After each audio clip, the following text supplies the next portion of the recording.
We here at the Gaming Saloon Rift Tracks always support any and all that are involved in the creation and distribution of any show we feature, and will encourage any of those watching to support the official release. Thank you, and enjoy the show. Good evening, ladies and gentlemen. Comes to you live from the outskirts of the internet. This is the Gaming Saloon Rift Tracks for August 9th, 2014. With your host, Peacemaker 2448. Ramp it up, Salon. And Tommy Gunn. I was seriously tempted to say September 19th because, I was looking at my clock, my calendar.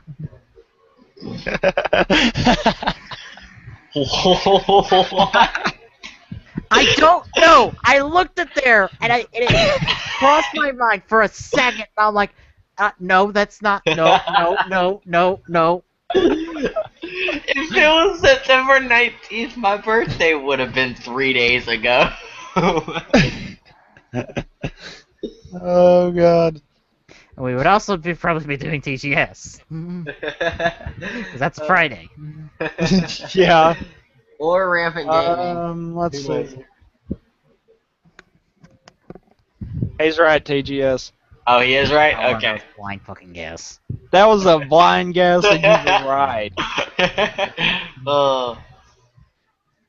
Sometimes, some reason, my Infinite Looper is now playing through my TV and not playing through my headphones. I don't understand why. It's been playing through my headphones, like, ever since I set it up. Until literally when I was doing the intro. Hey. Figures. Can y'all do me a favor and give me the links, because you know the video doesn't want to work on the site. We're not to that point, but the links for what we will be watching later on are in the description below as we proceed to give them to Glock. I just want to go ahead and get them buffered before we... In the middle of the show. Yeah. But yeah. Anyhow, Yes. before we move into the show, though, we've got some discussions to Yes. deal with. That I can be a part of! For once. Before we finish no, up. I didn't catch up to Gaim.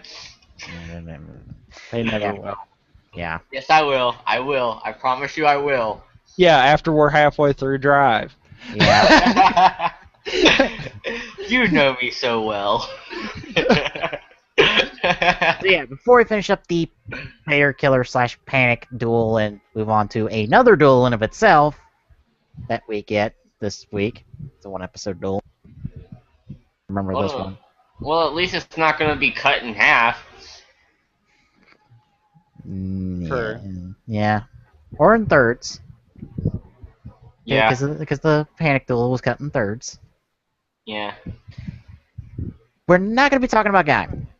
Mostly because we don't have a new episode to talk about. Yeah. Unless we want to wildly speculate on what the fuck happened in 40. No, because then I can't be a part of it. I think it's too early to speculate some of that. I know. It's so much talking. I want to know talking. That's the problem. Yeah. When we have an episode where there's a lot of talking, that's one of those we're better off not to try to guess. I've learned that with Gaim because I think the last time we were trying to speculate different stuff when the subs came out, it was like, well, we were off on that a little bit. Yeah. Instead, we're going to be talking about the writer show that we're getting in 2 months. Because our last news report has stated that Drive will be debuting in October with his first look in September through Terry Coon. Which, that's the magazine where all the scans come from. Well, all the show scans, not the toy scans. True. So that'll be our first look at Drive.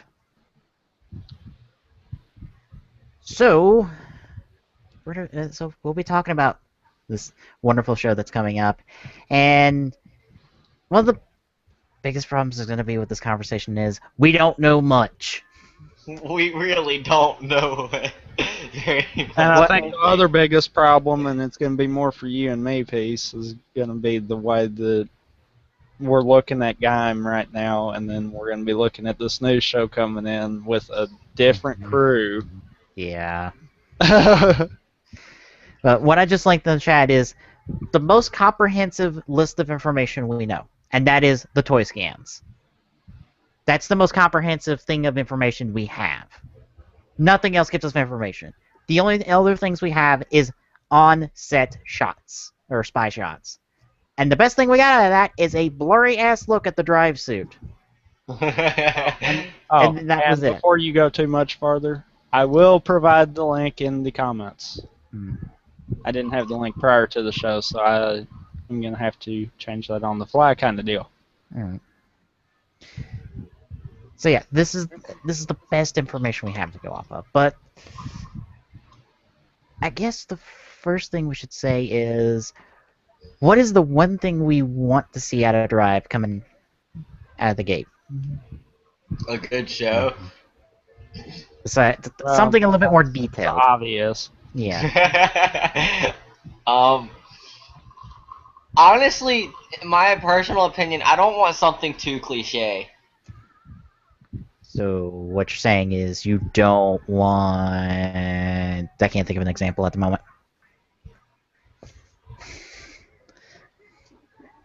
I don't want something that is like the main story is so used that it's just boring. All right. Tommy, what about you? Oh, sorry. Oh.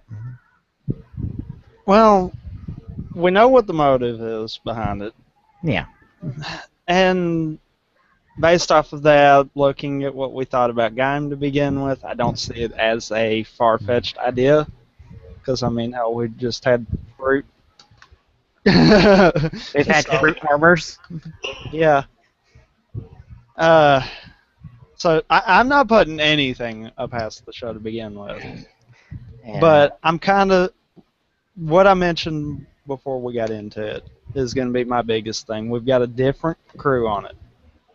So to this, I'm wondering a lot of things. Is it going to be ran like Gaim was? Is it going to be ran like before Gaim with the arcs? Is the story going to have big filler gaps, or is it going to be all close-knit like Gaim?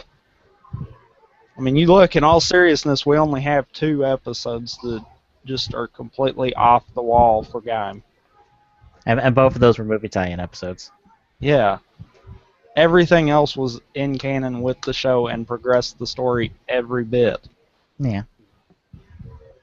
We literally haven't had filler in Gaim. And I kind of want to know stuff like that more than just, okay, here's the rider, here's what he's fighting, and there you go. Was that a complaint about Gaim? No. No. That sounded like somewhat of a complaint to me. That's more of a complaint of the information we have at the moment, because that's literally what we know. And even there, we know even less than that, and to a certain extent. Yeah.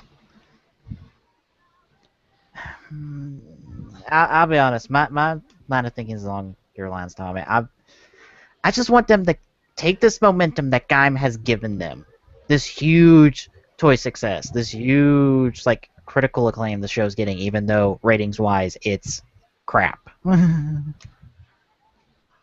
Yeah, but from what you've said, even, you kind of can't go off of the ratings because of various different factors.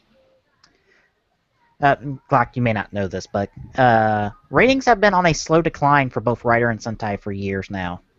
Really? Yeah. Why? I personally speculate that it has something to do with the time slot they're in. Because these shows are too different. These toy lines have been too varied in their success for there to be this consistency with the ratings. Something is going on with just the show that has nothing to do with anything else. And I'm thinking it's the time slot it's in. And I'm kind of thinking that you're right on that too, because look at the momentum Gaim has over all the other shows we featured on Rift Tracks. Yeah. Let's see. Go Busters was a toy failure. Granted, people loved the show. It was a toy failure. Ratings still declined. Yet you have Kyoryuger, a toy success. Ratings still decline. So it can't be the designs, because if people are buying the toys, then they're liking the designs. So, because that's what I saw someone say, and I'm like, if it's the designs, then why are the toys successful? Yeah. I mean, I would think if it was the designs, nothing out of the show would be successful. Exactly, but the reason Go Busters failed really is that it didn't have a gimmick. Like the Lock Seeds or the Wizard Rings. That's why it failed. Because it didn't have any real, like, cross-line gimmick. True. There was nothing else about it that really kind of failed it there. So I'm just like, there's got to be something directly about the show, and I've heard that apparently Pokemon runs at around the same time slot that Rider and Sentai does, and since Pokemon has its own stores in Japan, like its own specialty stores in Japan, that's a hard one to beat. Its own shows. No, its own stores. Or its own stores. Yeah, its own specialty stores that sell merchandise. Well, Wow. you know, I think you're onto something too, and I think it's a combination of that plus, as far as they're telling, as far as ratings go, they're only considering local ratings, not people like how we watch the Raws on a weekly basis. Yeah, because I'm sure that would bump the numbers up a bit. I know for a fact that there was about 230 people watching all throughout game. And it'd take notions where it'd go up and they'd come right back down to that 230 mark. I think mostly because people were like me and like refreshing Ustream during commercials, because fuck Ustream's ad thing. That is I found something to avoid the ads. ad blocker. I'm only gonna use it for watching game, but yeah. Ad blocker. Yep. Part of me doesn't want to fool with that. I love ad blocker. I don't fool with it unless it's something like that where it could catch me in the middle of something. Yeah, because I want to support everyone on Twitch I watch, especially if they're partnered or they have the subscription button and they benefit from the ads. But yeah, that's what I'm thinking, and honestly, I wouldn't be surprised if the ratings continue to fail, continue to fall, because I think it's either that or it's just a general people are losing interest in the shows. Yeah, but a show like Game, you would think would turn that around. I know, but again, the ratings are declining, which makes me think it has nothing to do with the show's quality. It's just people are losing interest. As an kind of an alternative explanation, it's just people are losing interest. So they're just getting tired of the name Kamen Rider, basically. It's probably brand overexposure. It's kind of the same thing that happens to Cena, although Cena still sells merchandise. You know, it could be something else, too. It could be that there's people, case in point, we don't like Kabuto. Yeah. Oh, God. Oh, God. I know there's people that don't really like Decade at all. Nope. Perhaps it's a case, too, that some of them, might have watched the show for so many years and then got burnt by one of them, and they're like, screw it now. Yeah. Yeah. Honestly, I think it has nothing to do with what's being produced. I think it's something outside of Toei's control, which is probably why Toei doesn't make a big deal out of the ratings. Because, also, to be fair, what do you think's getting them the cash? It's the toys. Toei and Bandai are getting all the cash with the toys, especially with games. So. Oh God, yeah. And I have to think is like, and that pie chart of money generated by the Kamen Rider franchise, how much of that is advertising? How much of that is toys? How much of that is like stage shows? How much of that is the movies? How much of that is like Gombarizing, since you might separate that out?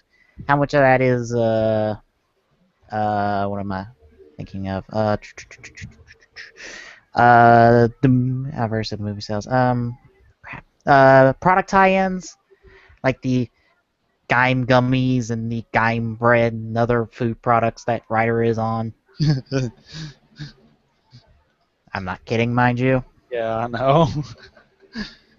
Everybody loves that juicy ad. Juicy ad, huh? That's one of the things that you miss out by just watching subs. No, Acer puts it in. They put it in Every for so several. often. Yeah. It's essentially an ad for Gaim branded gummies. I wanna see. I wanna see. Can you find a link? Maybe after the show. I have no idea where to look because I've only ever seen it during the show or on a sub. Same here. Yeah. I don't know if anyone's ever uploaded just the commercial. Although I'd people say love someone has because Yeah. there's so much love going on for that commercial. Yeah. I noticed that when the person that was providing the stream was doing on JTV. Yeah. Which was part of the reason why I had full screen, because I get fed up with chats. Yeah, would too. I'm already loving the Ustream version of it now. Anyway, that's just what I'm thinking is drive, take this momentum and run with it, son. Seriously. You have made fans out of the franchise. You have made fans out of Heisei or Ryder. Go with it. There's good things. You can do great things now. All right. I guess we can move into the toy scans now, since that's the best information we have. Now, we've talked about this before on a previous TGS episode when I did this as a quick draw, so this will be a little bit of a recap and more of us looking at things and seeing how things are going to play out. Essentially. Dang it! I can't find it on YouTube. Like I said, I've only ever seen it in subs or during the live stream, so. Alright. I guess we'll start with the belt and the brace, which you can see up on the top left. Since Glock X there, apparently. Sorry. There we go. Okay. Oh, I see it. Okay. I guess thoughts on the belt and brace. Because these two are going to be working in tandem. The shift cars, which are the gimmick of the show, will be put in the brace, and they're going to be like scanned on the belt. So... Is it gonna be like some kind of... Is it gonna be like he's doing an air guitar? It'll be essentially how Wizard does his transformations and all his stuff. Aww. But That's in a insane. format like Tokyo-Uger. Yeah. I've never seen Tokyo-Uger. It's a train Sentai. I haven't watched the subs for it because, quite frankly, it's not caught my attention enough for that. But I have watched the Raws simply because they're on before Gaim. Yeah. Essentially, Glock, you see how that brace looks? Yeah. Make it train themed, and you have the Tokyo brace. And that's how they transform right there. Instead of putting it in a car, you put in like the front part of a train. They use different trains. That's Tokyo, pretty much, in terms of a gimmick. And they just debuted the almost super clusterfuck Megazord this week. Yeah, I saw that. Chocho Tokyo Dio.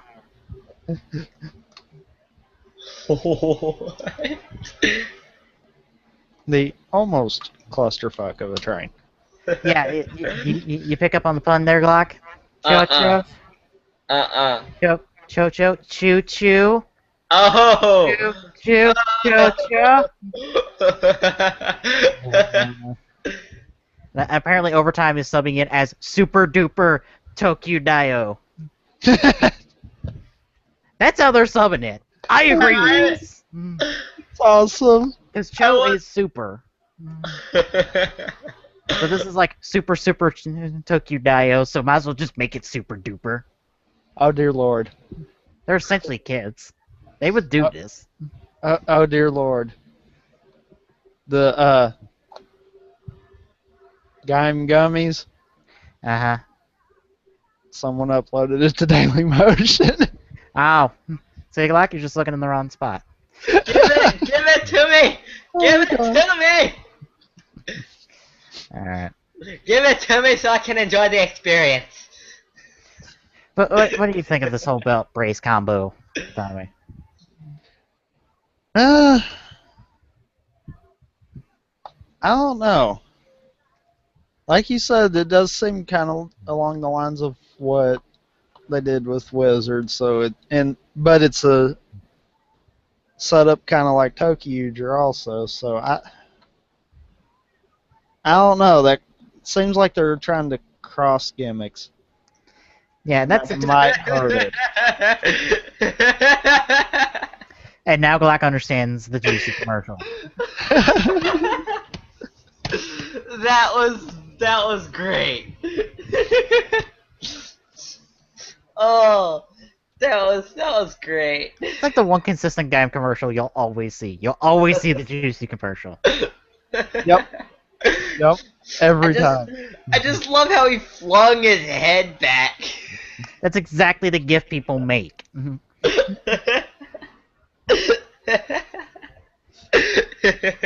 god.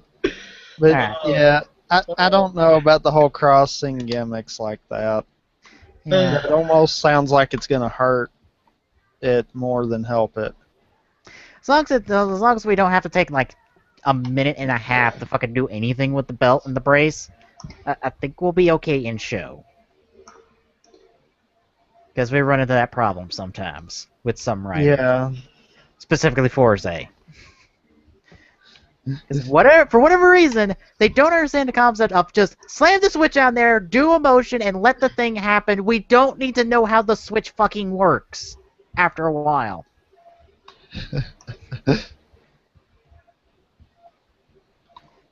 Hell, Double ignored the whole concept of pulling the memories out and putting new memories in. They just like empty. It's like belt's empty with memories. We're slamming some new ones in there.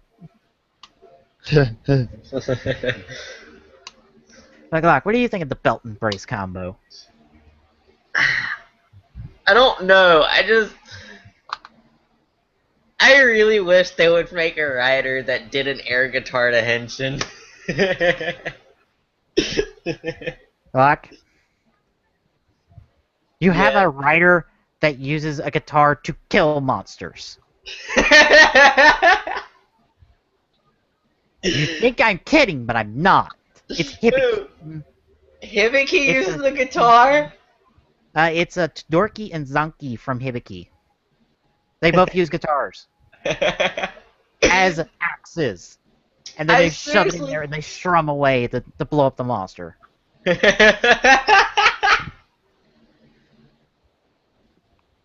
There you go. You don't need air guitar. You have actual guitar.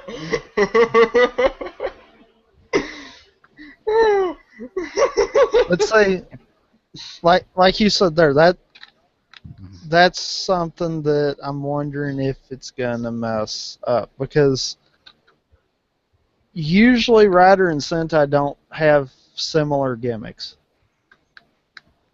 Not close together, anyhow. Why is it saying TKO 1, and here you are, you're gonna have Drive and Tokyo side by side, doing similar gimmick. Yeah. And it's gonna be one of those that I don't know. I think one of them's gonna get hurt because of it. And it will probably be Tokyo, because I would say Tokyo right now is kind of the weaker of the two shows, personally speaking. I don't know. It started it. It might have the inverse effect on Drive. True. But most of their stuff's already out right now. Like, the only thing they're going to come out with, like, between, like, now and Drive will probably be the Hypermech, and that is a big-ass locomotive that doesn't go in the driver. They'll probably come. You get the hyper change Resha, and that's it. As far as I know, that's gonna be it for the show. So it's gonna be like one thing in like the first, maybe even before Drive premieres, because it might be in the next couple months or next month actually, because I think Tokyo, Ichigo, Hyper got teased in the past scans. So he'll debut like next month before Drive premieres. And then the toys will come, and then there's nothing more for Drive to sell, which is probably why they're doing this. Because nothing else big retro-wise is going to come out of Tokyo, personally speaking, from what I've seen. Yeah, but I don't know. Yeah. I understand. It's just, from the looks of toy release schedules, all this Shift Car stuff is going to come out like long after Tokyo has sold all of its major reshas.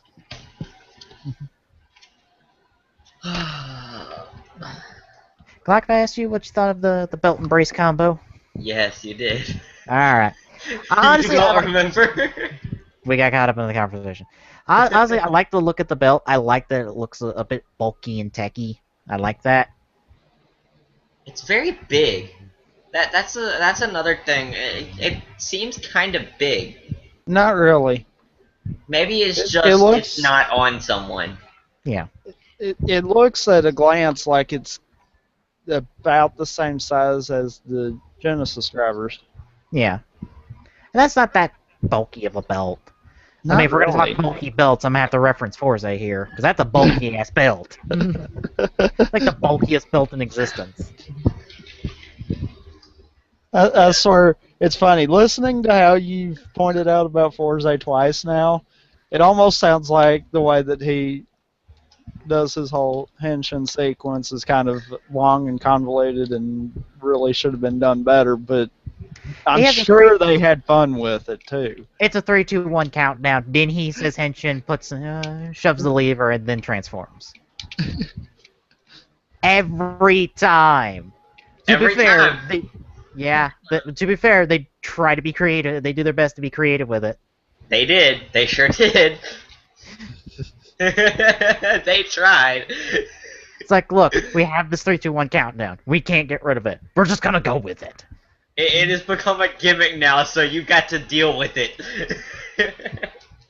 But I just like the look of the belt. The brace I could probably care less for, but it's gonna be the thing with the belt and how it works. I don't know.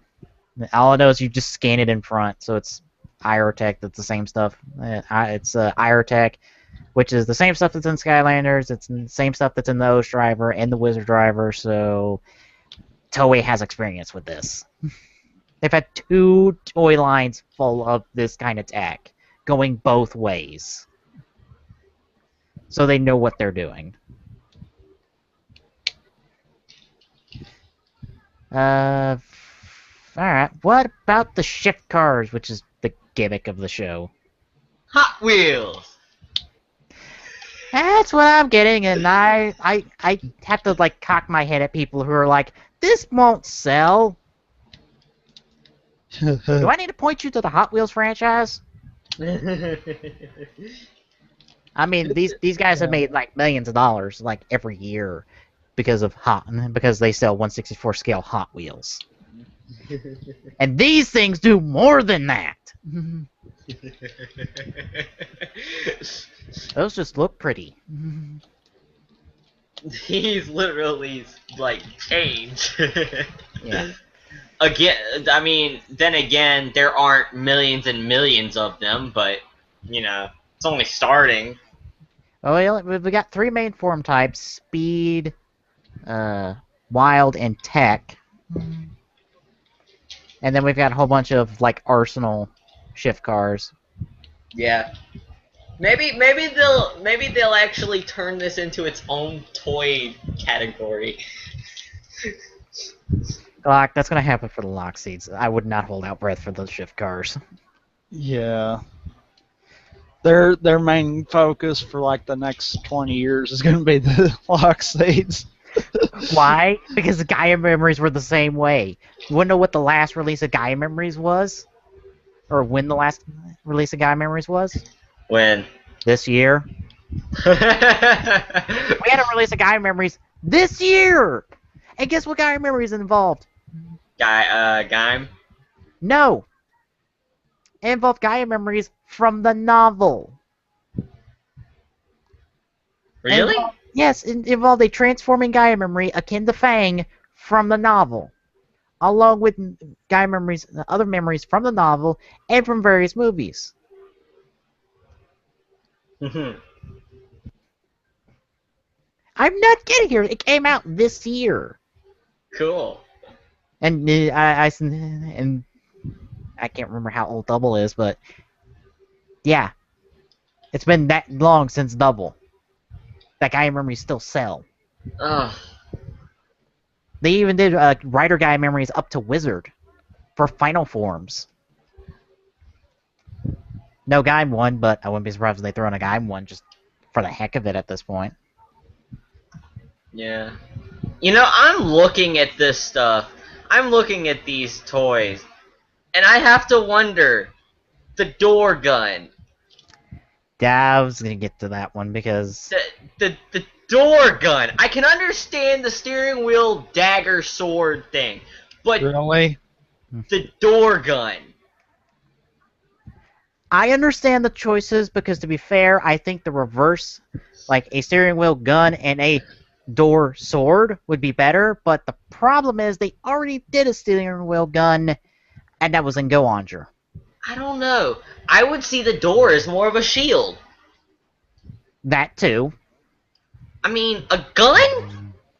Why a gun?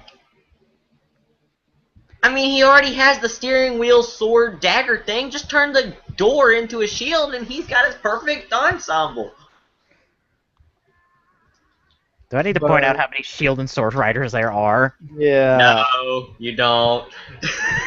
I was about to say, to my memory, there's one. One.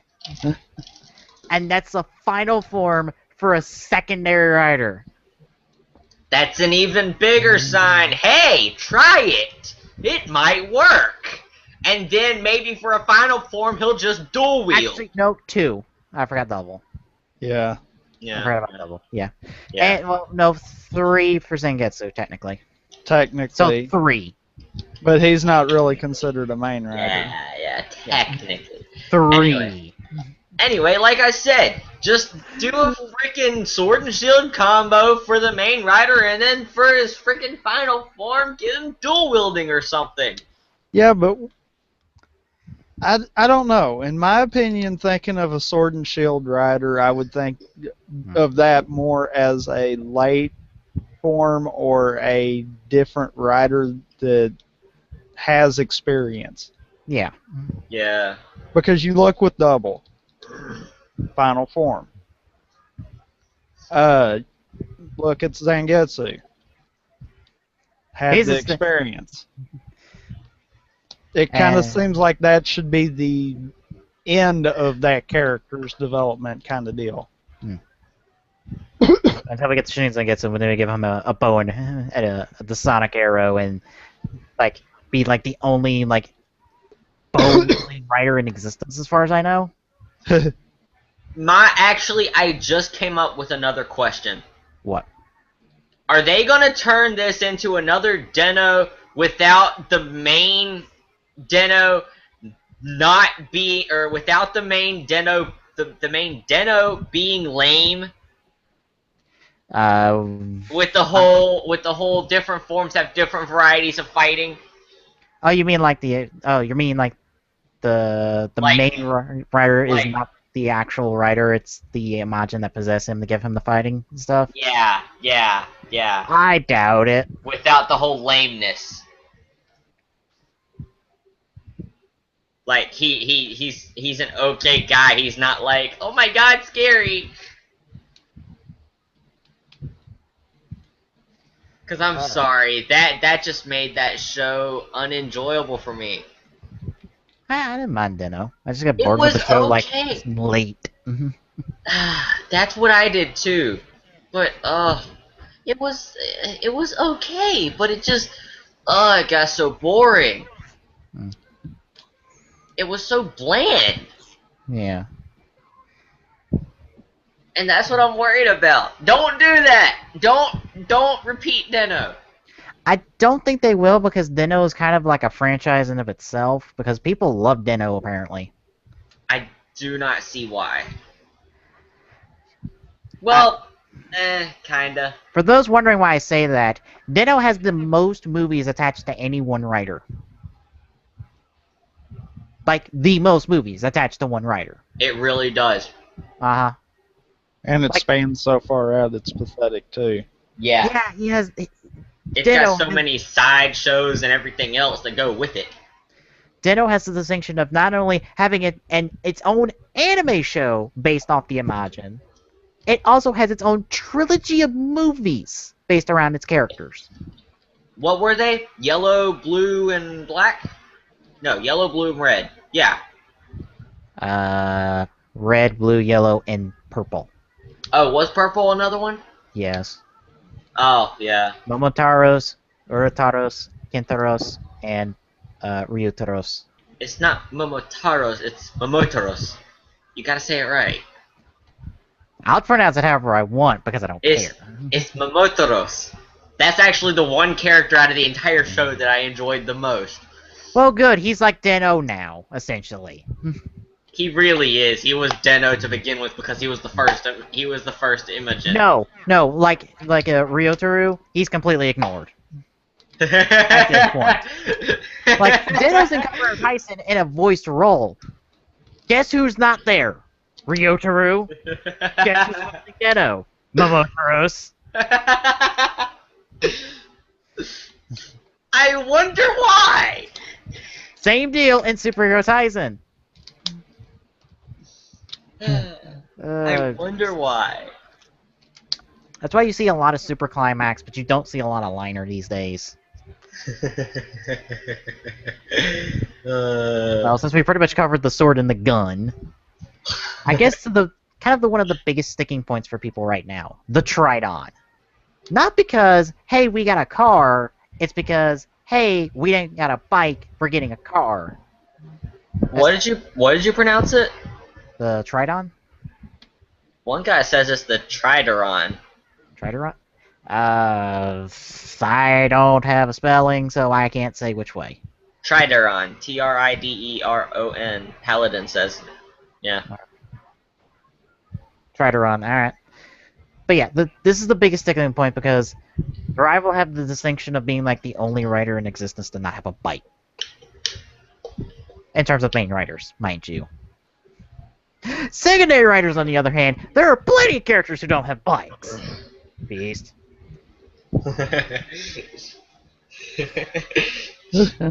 So I guess thoughts on this this lovely little car we're getting, and the whole bike situation.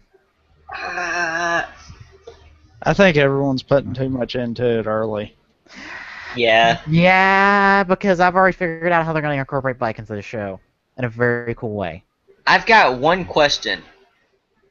What? Look at TKO4 Uh-huh. on the right page. Are those metals? No, those are tires. They're the armaments.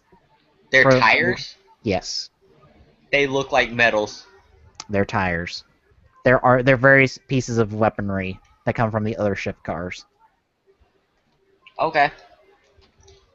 But yeah, we'll get to the TKO stuff here. Well, the TK stuff in a bit. But yeah, my thought is they're saving the bike for a final form. Because why not? Wait. You think they're gonna... I don't think so. Oh, what do you think? I think he'll get it. It's just we won't see it early show. Yeah, they'll make it like the big like mid-season big deal out of it. Yeah. Watch his final form have like a giant truck. Or a tank. Like, don't give ideas. People gave ideas for Guy's final form, and look what the fuck we got. Yes! Fruit basket. Tank! Tank! Tank! Final form tank, please! Please! But we already got walking tank with Gaim. And technically, we have a tank already with Zelda's survive form. If you look up SIC stuff, What? Zelda from Ryuki, his mirror monster turns into literally a tank. If you look up the SIC stuff for Zelda, or not SIC stuff, just advertisement stuff for Zelda. But I mean, I seriously want him to have like a tank as his ride for Final Form.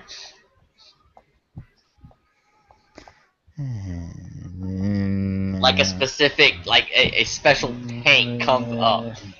That would be awesome. I don't see it as that big of a deal. Oh no, a main rider doesn't have a bike. Well, to be fair, not all riders are based off a grasshopper or an insect in general. So we broke that trend years ago. Wait a second, not all main riders are based off of an insect in general. Yeah. Are we forgetting about O's? O's is 1/3 insect. Still, he had an insect. Yeah. So that considers him in that role. So don't count that stuff out. Well, I'm just saying, look, Agito is based off a dragon. Ryugi's based off a dragon and a knight. No insect there. 5 is based off technology. Blade is based off an insect. Hibiki is based off an Oni. Kabuto is based off an insect. Den-O is actually based off a peach. And technology. Kiba is based off a bat. Decade is based off cards. Double is based off technology. Not really insect there. Force is based off an astronaut suit. Wizard's based off a magician. How many of those things that I just named were insect or anything animal-like? Fair enough. So what I'm saying here is, yeah, we have our insect riders here and there, but what's predominantly the Heisei era? Not insects. Calm down, people. This isn't the end of the motherfucking world. I don't mind it, though. Although my wallet is scared if they ever do a Figure Arts and Scale version of the Tridon. Trideron. Tridon, whatever. We'll get an official pronunciation when the fucking show happens. Maybe. Because you know how we've got problems with that. Or maybe it'd be like a game where we haven't realized that Pecco has a K in it until a fucking filler episode. Yeah. Wait, what? Yeah. Yeah, this character, Pecco in the show, we all thought his name involved a C. No, there's a K in there. You don't find that out until the filler episode. Or the 38 guy movie. episodes in after his introduction, because he was in episode 1. Even Acer put it in as a C off the bat. But Zach got a K.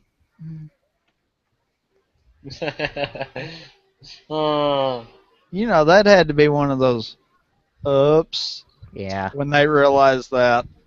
It's like how everyone referred to Ryu as a dude until we all went, wait, it's chick.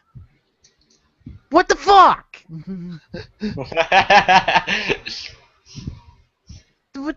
What? When? Huh? Who? Oh, Jesus. Alright. Now the thing that Gallagher keeps referring to, the TK series, which is essentially the arms change series for the show.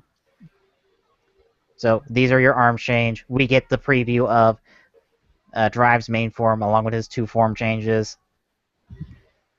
You mean 3 form changes. Look down at TK6. That's TK06. not Drive. That's not Drive. No, that is Machine Chaser. Or Machine Chaser, however you want to pronounce the machine. It's not machine. So yeah, that is a... Go ahead. Machine Chaser?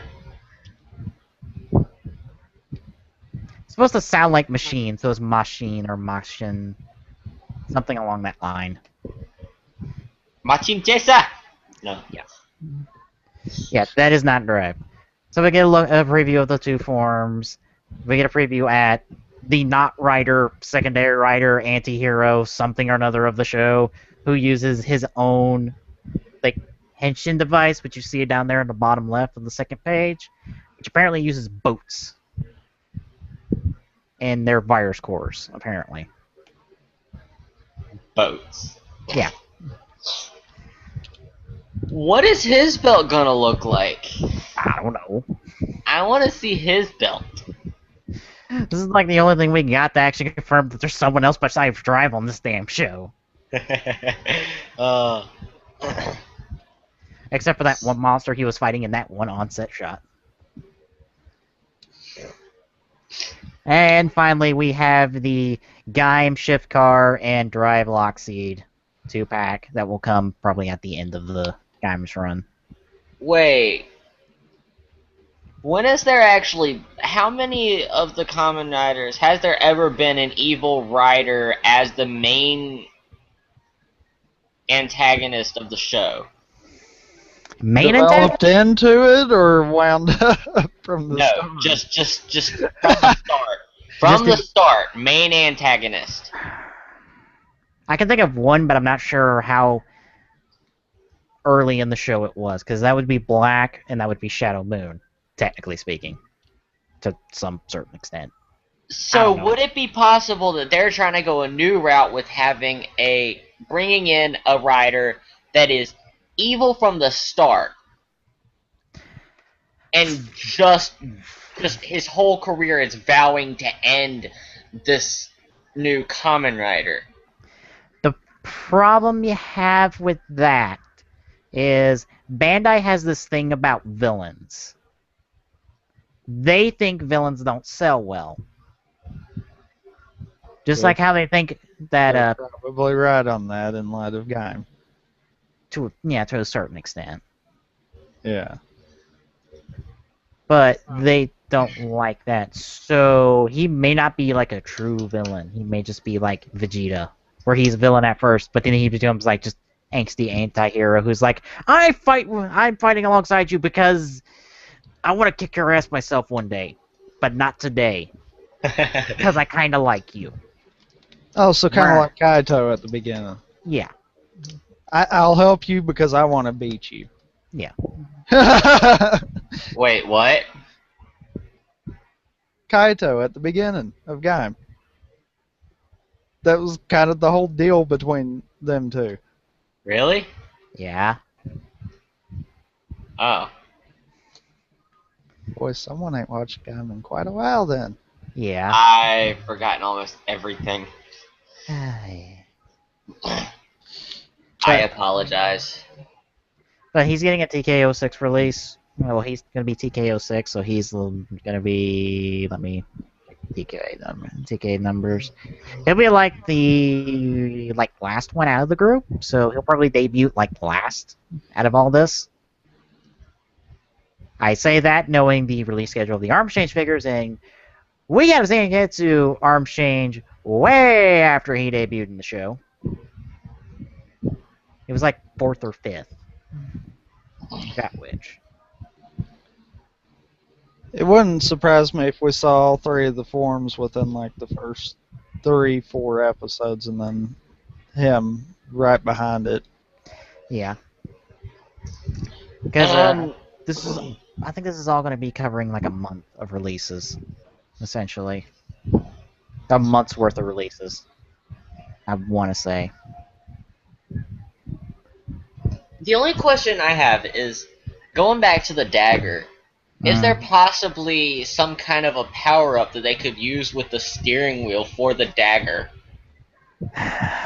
Like they could detach the steering wheel and add another one to make it have a different power.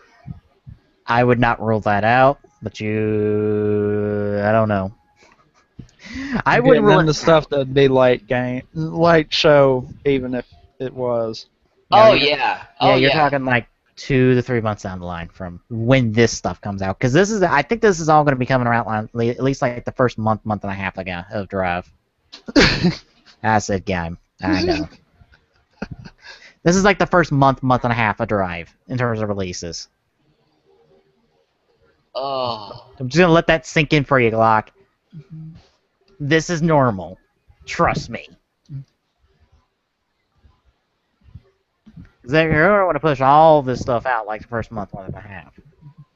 Wait. Question. What? TKO3.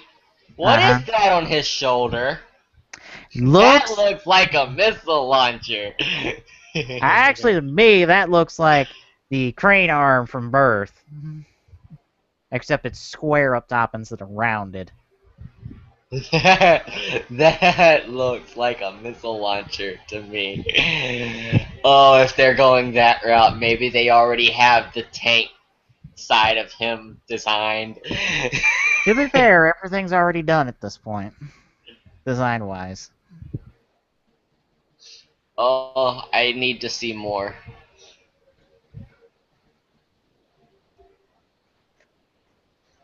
Wait. Looking at the cars above that, it shows 2 shadows. Is that a tank on the right? Looks like a rat. Really? Like seriously, that looks like a rat in the head. Like you got the tail, you got this like dinosaur humpback thing, and then you got like a rat head. I see it. Yeah. But I mean, that looks like a tank to me, though. I'm guessing those are like different modes for the car, I guess. Does that mean the car is gonna have a tank mode? No. Please, This don't know what the hell the damn car does besides be a car and drive around and be. Well, cars. you already see machine guns. And possibly be able to stand vertically and still drive. Well, you already see machine guns. There's some bulldozer mode with it. You already see machine guns. Hmm. Right there in the front. They're literally right there, machine guns. Alright. Broom. Alright. Any other kind of final thoughts going into Drive? Guess this would be more working in like experiences with other rider shows. It's just, I guess all we can do is kind of close our eyes and hope for the best. I know I'll definitely at least watch it when it first comes out, but I don't know. It's going to depend on how they do it. There were a lot of people that said the same thing about Gaim. No, I think I pretty much decided I was going to watch it. But I mean, because there of were the a lot ridiculousness. But I mean, there were a lot of people that said the same thing about Gaim because there were a lot of people that thought that was a horrible idea. Fruit armor. And the breakdancing, but look where we're at now. For me, it comes down to, look, we know nothing about the show. We don't know who's on their acting side. We don't know who's on their production side. All we got is this, and that's kind of it. And I'm happy to look at this stuff from a toys perspective and from like how this works in the show, I guess, perspective. But until we actually get something, I don't know. It's a thing that exists. Yeah. Shall we talk some Yu-Gi-Oh now? We shall. Alrighty then. We're going to be covering episodes 15 and 16 this week. Cutting Through the Darkness, Protective Sealing Swords of Light, and Clash, Blue Eyes versus Red Eyes. Yu-Gi-Oh. So yes, we're getting a Joey versus Kaiba duel. Who wants to take bets on how long that duel lasts? Part of an episode. I'll tell you this much: it's at least one episode long. It's going to be at least one episode, or at most one episode. At most. Wow.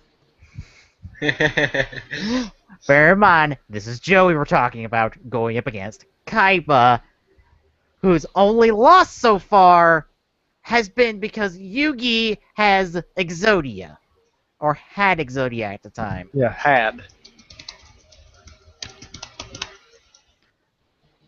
So Yugi literally had to have a one kill turn monster to beat him.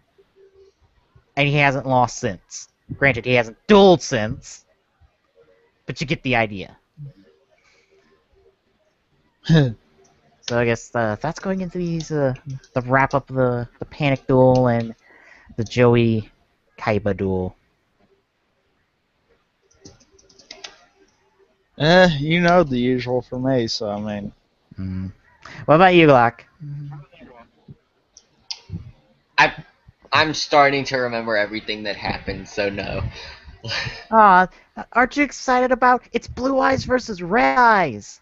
It's a Clash of Dragons. We won't see a duel like this until like 5Ds.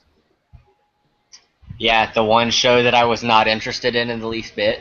Oh my god, you need to get into 5Ds. It's so good.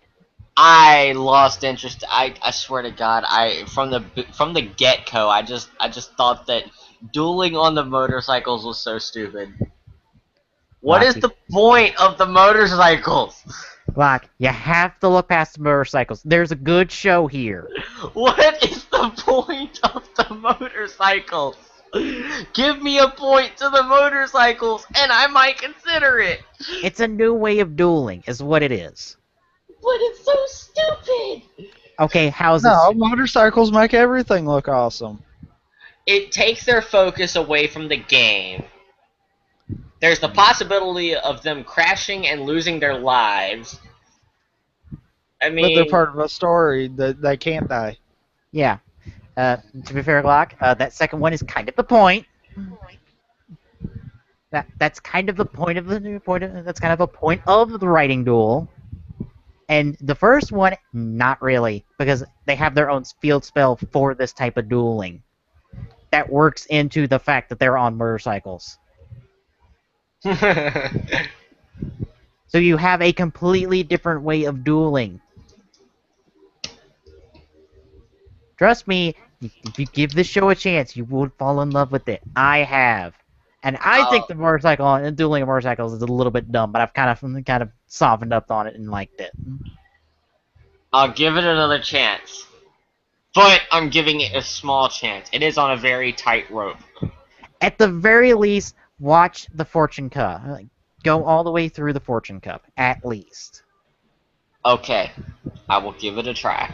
If you're not liking it after that, then I don't know what to tell you, because it only goes up from there for me. It dips down in like the third arc, but it's kind of we're prepping for the big thing that happens. That's going to carry us through the rest of the show. So it's a lot of filler stuff. But it's a lot of side stories that develop characters, so yay. Honestly, I'm expecting Joey to lose in quick fashion, and I expect Yugi to have his normal shenanigans. I remember the end of this duel, and again, I'm watching 5Ds. 5Ds actually actually states what the Time Wizard's ability actually is, because it is one of those.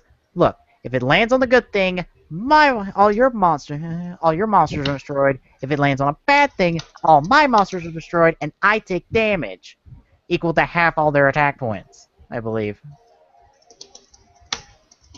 Which makes more sense than, yes, we're aging things and whatnot, and stuff that makes no sense in game. I know I'm nitpicky on that a lot, but it's just how I am on this show. Alright. We're ready to start up to episode 15? Yes. Yep. Just trying to get comfortable. My throat's sore again. I shouldn't have ate that stuffed bell pepper. Ow. Alright then. Starting up episode 15 of Yu-Gi-Oh! In 3, 2, 1, go.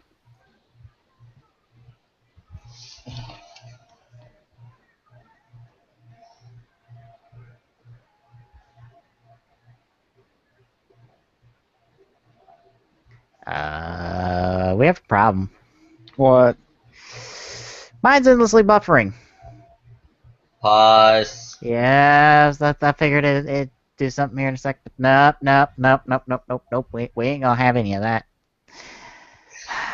Son of a bitch. Why am I the one having problems with the videos today?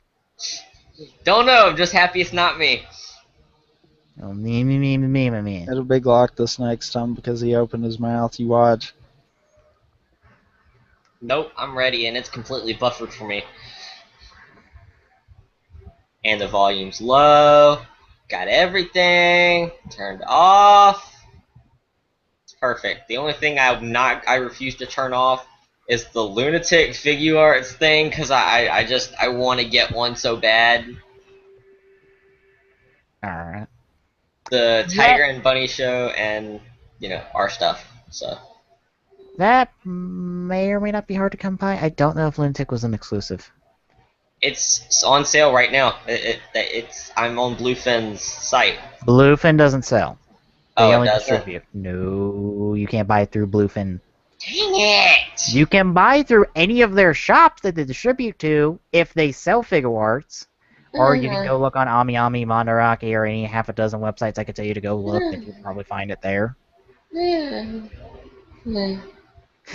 want Lunatic. He looks so cool. I'll find this Japanese name. I'll see if I see what it is on Mandarake after the show. Alright, now I'm good. Hopefully. Hopefully. Okay. Since it wasn't mentioned before, links to the videos are down in the description. Yes. You kind of kick-started it before anything, so it works that we had to restart. Yeah, alright. By the way, I want the robed version. I want the robed version, not the one without the robe. You'll know what I mean. The rope probably comes off.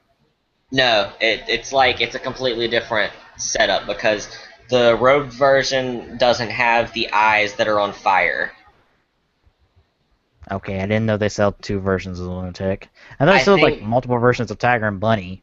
Yeah, I think they sell two versions of Lunatic because like there's the robed version. You can tell there's a difference because obviously the eyes aren't on fire, and then there's the non-robed version. Has the same outfit without the robes, and his hand is on fire and his eyes are on fire. Alright. Starting up Yu-Gi-Oh! Then, from the top once more. Hopefully no problems. In 3, 2, 1, go. Any problems for you? Nope. Okay. More different subs! Yay! Subs are changing! Every week. Yeah. I have to go through 4 different subgroups, and the subgroups complete 5Ds at this point, I swear. I don't know why one group has not fully subbed 5Ds, but Jesus. Exposition, we know this already.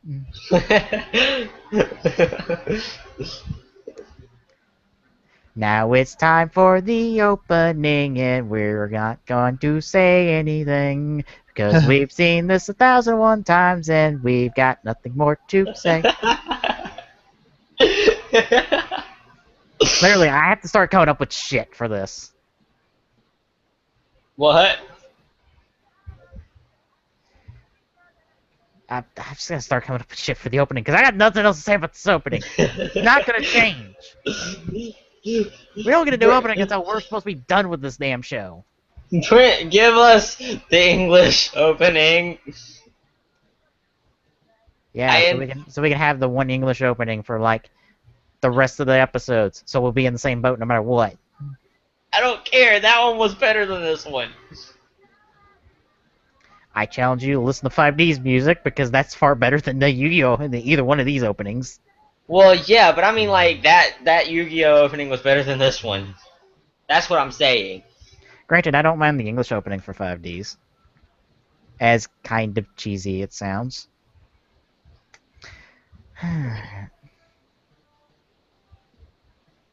Yay, back to the duel! That makes no sense with game rules. Back to the duel in the darkness.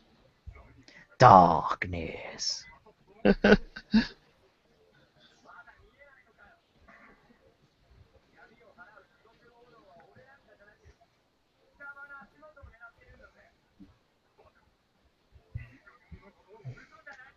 No, he's not going to. Because screwing with you is his whole strategy this duel. For God's sakes, I know he's doing it. We all know he's doing it. Okay, do we need the shower of fours? Yes.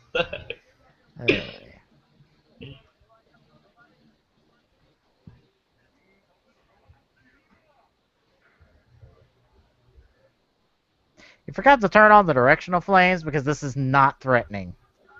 This just makes me look like a badass.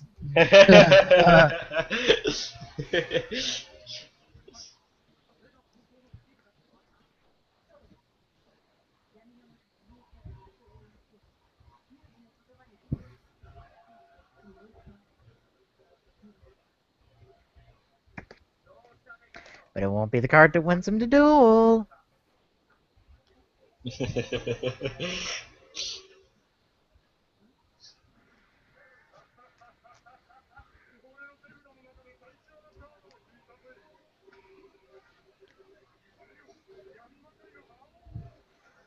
Oh, that card. I've used that card in Duels of the Roses. Wait. That's your trump card? Yes.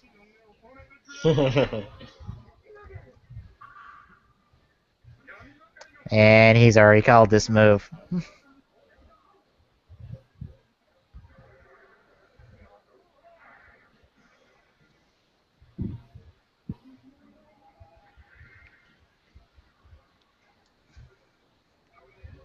By the way, you just blew up your Reaper.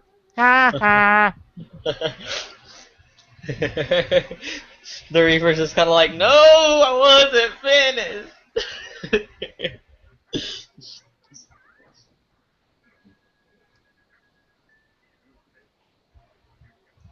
Such random numbers.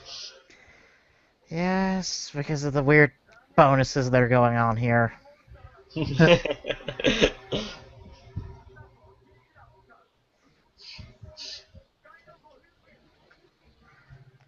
Yes, now we get the Swords of Revealing Light.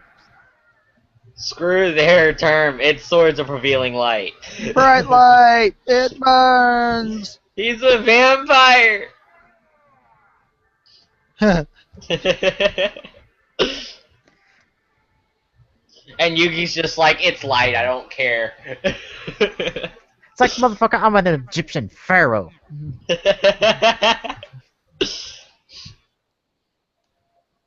Well, that cleared things up. Yes, now I can see you have 494 life points. Oh dear God, we're getting this. Oh my God, every time. That is so unnecessary.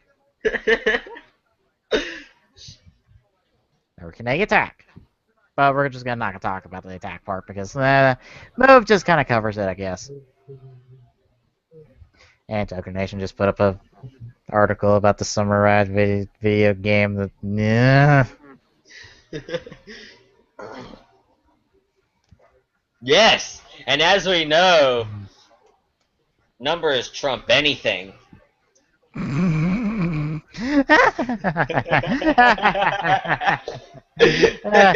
never seen Yu-Gi-Oh before, have you? God. The whole point of being a hero is to have only one card out in the field, but it's the only card you fucking need.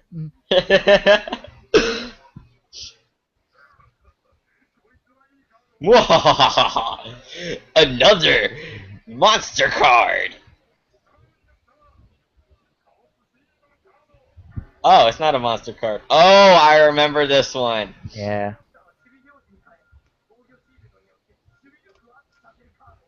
Yes, this plays into the bullshit.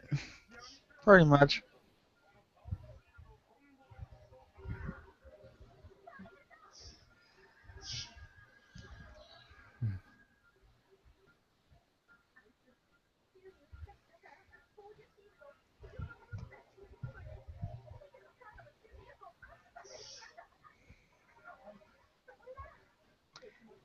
Well, he can't Yes, because attack. that's exactly how it works. Yeah.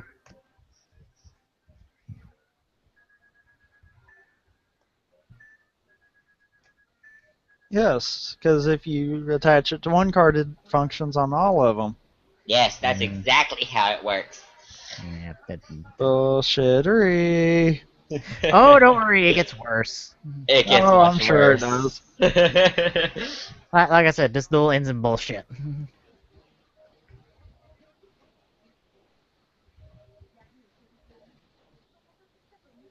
What's that? Oh, I'm so angry. I'm gonna grab my hip harder.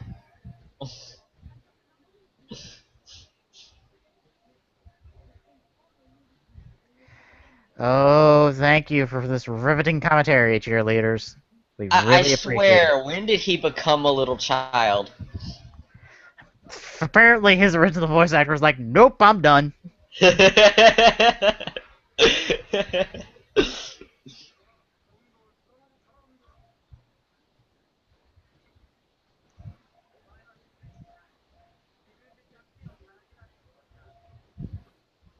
I love how Yugi is like, "I've predicted every single one of your moves, even though I've never seen you before." He's a So, pharaoh. He can do whatever he wants. dude, I got magic power, son. That automatically puts me like better than you. Well, technically, pharaohs were believed to be gods, so Yu-Gi-Oh's a god, basically. Uh huh. So yeah, of course he can predict everything. He's a god. Really? Now you're like, I am going to kill you now.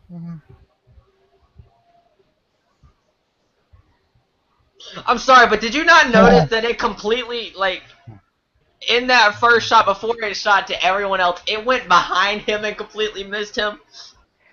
I think that was supposed to be him, like leaning back and it shooting in front of him. No, no, Yeah. no, no, no. No, before it cut to them all gasping, the fire shot behind him and completely missed him. Oh, I chalk that up to an animation error. That and panic here is a piss poor aim.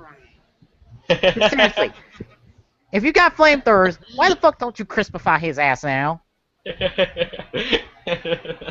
Pegasus would give you a damn bonus for doing it. Like, oh, I really don't have to worry about Yuki anymore. He's dead. Yay!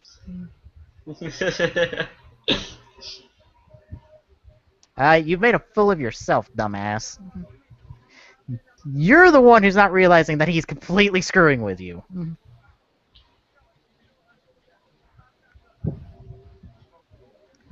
Is it just me, or is there a card there he hasn't played yet?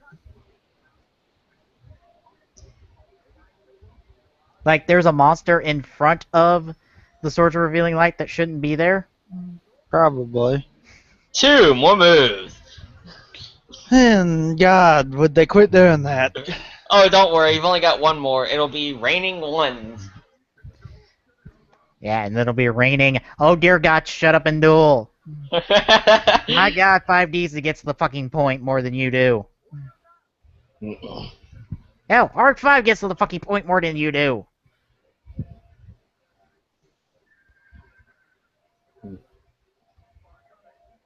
Hi, Gaia. But he's probably going to be... See, Polymerization to get Gaia the Dragon Knight.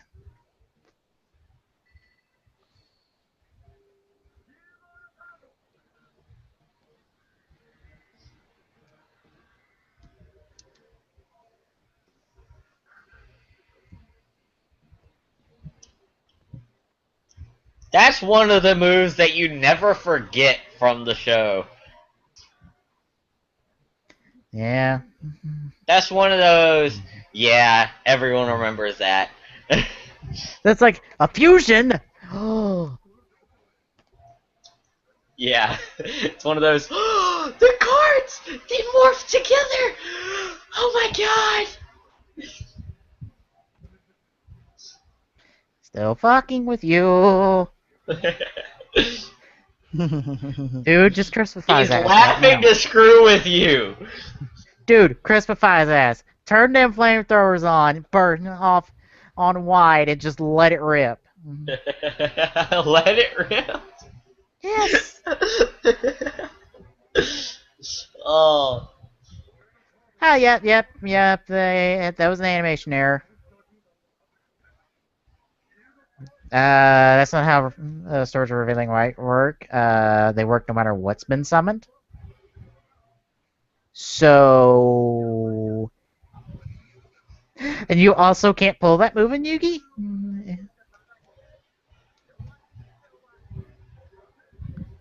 But yeah, that was an animation error. That monster showed up earlier than when he played it. Thank you, Yu-Gi-Oh, for having animation errors. That's the second animation error of this episode.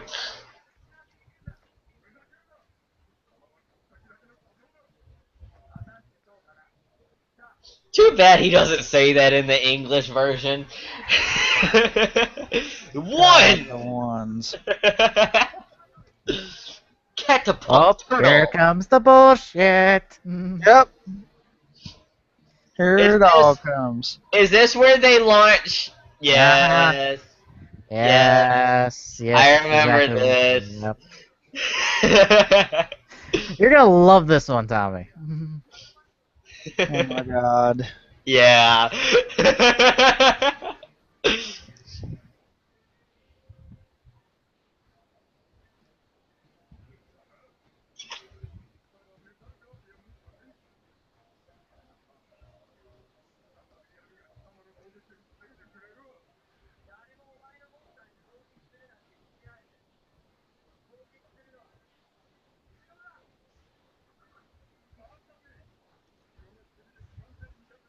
Yes. And guys, this is 3200. Yes, which means they will both be destroyed. Uh-huh. Because that's how Yu-Gi-Oh fucking works, man. Yeah, they'd both be destroyed, not just nothing would happen. Yeah. So say bye bye bye. Dumbass. Say bye bye to your castle. Bye bye castle. Bye bye. Go up in smoke. Go up in your own darkness. And skadoosh.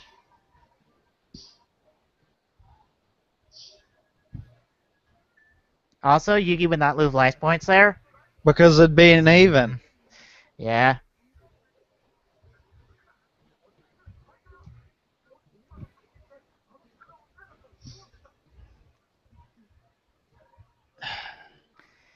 Do these people not know how to play Yu-Gi-Oh? Apparently not. Not at all. Bye bye castle.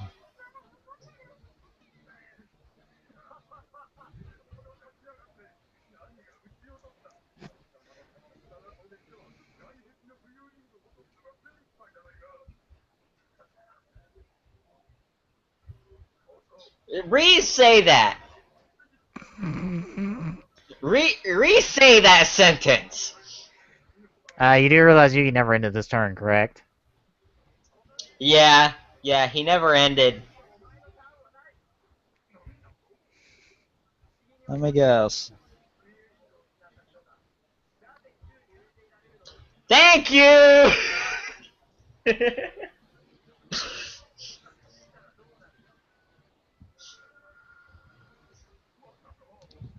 Technically, Yep. Sword of Revealing Light ends on the end phase of his third turn. So... technically, all he has to say is end turn, and then he's fucked. According to this weird-ass logic.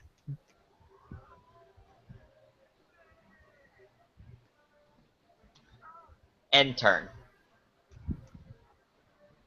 And the castle falls, smashes on his monsters, and kills his life points because of bullshittery. Yes! Because that's exactly how this would work. Not Even really. though that is nowhere close to how this would work. Yeah. At all. One, that's not the castle's effect. Two, Yugi shouldn't have lost life points to fucking begin with. Three, really it accomplishes nothing.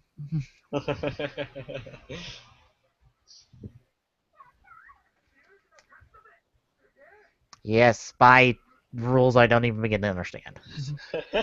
We're applying logic to a duel when there should already be logic there. Alright, I'm completely convinced after that. There's two forms of rules. Show rules and card rules. You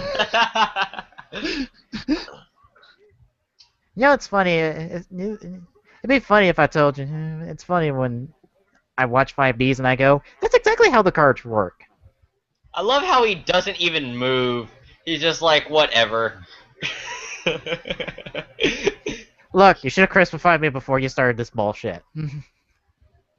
Now you And done good. still nobody knows that it's a different Yugi altogether. Ugh.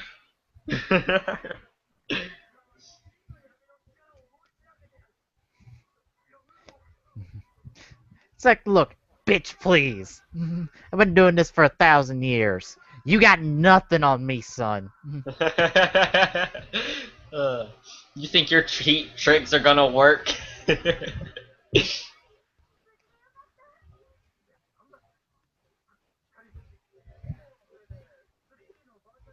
Oh, that was nothing. Don't worry about it. Let's just get on with it. And Go get your stars. Yeah, somehow Yugi has her starships. Wait, what? He hasn't walked over there. Let's just forget about that. Just take the star chips and shut up.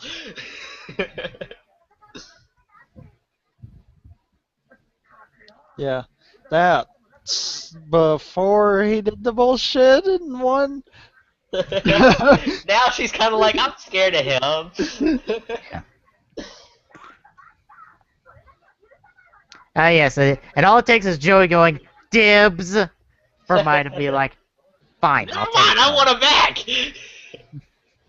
It's like, I don't care if Yugi has them. It's Joey that I don't. And then Joey that I'm like, no, fuck you. You don't get my starships. I didn't follow all the seasons. Didn't they end up liking each other? Yeah, I think the official, like, relationship pairing is Joey and Mai. I thought so. Just like how it's Tristan and Joey's sister. Yeah. That was interesting.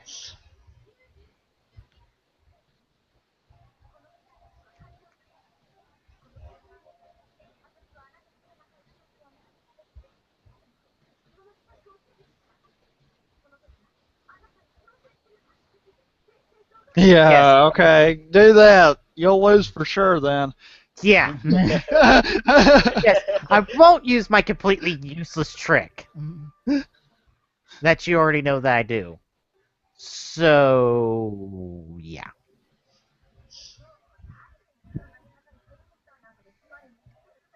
Kaiba. Who the fuck else would be flying a helicopter in the middle of the night to the island? Damn sure ain't Pegasus. No, it's not. The next episode is why we call every single dual disc a dual disc.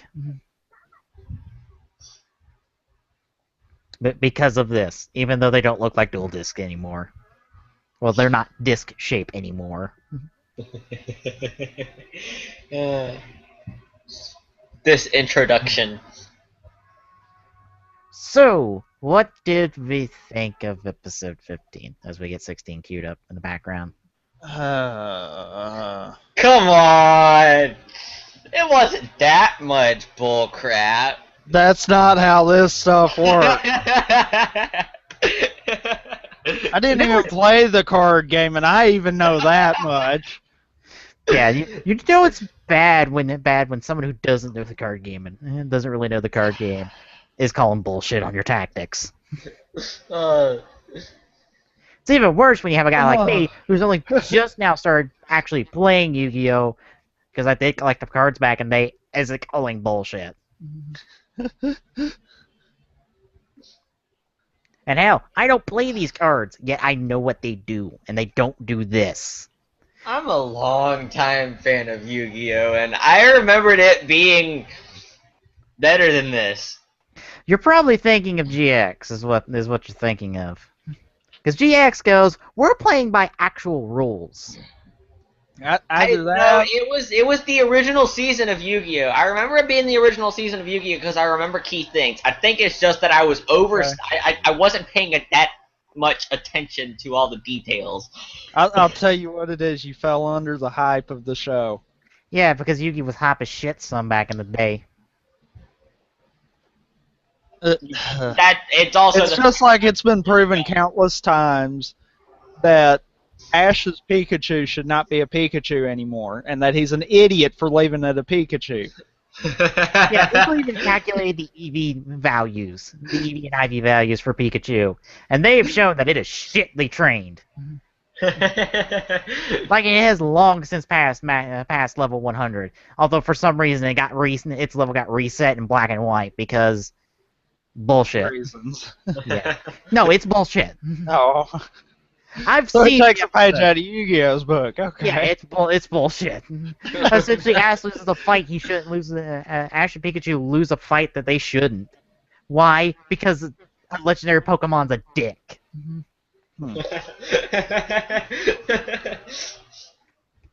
Literally, that's what it is. I believe it's Reshiram. Thunderbolts Pikachu essentially resets him for the rest of for almost the entirety of the episode, and Pikachu loses the fight because he's reset. He gets better by the end of it, but it's bullshit. Alright. It's a stupid way to set up the rivalry of Black and White. While y'all are transitioning, I'm gonna go grab me something to drink, so I'll be back. That's why I liked X and Y. It didn't fuck around. Oh, my legs are killing me too. It went, look, Ash is an experienced trainer. We're gonna treat him like he's an experienced fucking trainer for once. For God's sakes. Even though he's apparently not too experienced to still have a Pikachu. I think there's a story reason why. It's because Pikachu doesn't want to become a Raichu because he likes how he is, and Ash is like, you know what, I respect your decision, and that's how that's what it comes down to. It's also because Pikachu has abandonment issues. And that probably plays into the whole fear. Granted, you have to read into this to actually know what this is, and you have to actually know from like a long time ago when this stuff happened. No, when this stuff was actually in episodes, and not just established facts. So yeah, that's kind of the problem. Also, if I told you how they had to have Ash lose the Sinnoh League. I think you have. Oh, I wonder if that's going to rock. Rock! Ow, long sword. I ain't listening. Okay. Alright, I'm back. Clark, have I told you how Ash lost the Sinnoh League? No. Oh, I think he was like the final 8 or the final 4. Guess what trainer he had to fight against? Who? A trainer with an entire team of legendaries. Huh? Yeah. What kind of BS is that? I don't fucking know. It was Sinnoh. What kind of BS is that? A whole team of legendaries. To Ash's credit, it took his entire team of 6 to take down 2 of his Pokemon. One of them was a Latias, the other was a Darkrai. God. And then Unova involves bullshit with evolution in a Lucario. What? A Riolu evolves into a Lucario in the middle of a match, and somehow that heals him and gives the other trainer the win over Ash. What? Because Lucario just goes and sweeps his team, even though it's newly evolved it has apparently healed all the damage it took the entire match. What kind of BS is that? It's Pokemon writing. I question it at times. This is probably why I haven't went back to X and Y in a while, because I'm like, I know I'm going to hit problems with this, because they're going to find some way for Ash to be like, I can't win the league, because I can't win a league, even though I'm like the most experienced trainer in this fucking league. The only league he has ever won was the one that doesn't exist in the game, and that's the Orange Islands. You know how ridiculous that sounds? Ash won a league. Like, got the gym badges, won a league, but it was for one that was strictly for the anime. Every other time, he's been knocked out at some point in the league. Although he has gotten all the badges. He's been all over the place. He has this, treasure trove of Pokemon to fall back on. Nope. Nope, can't win a league.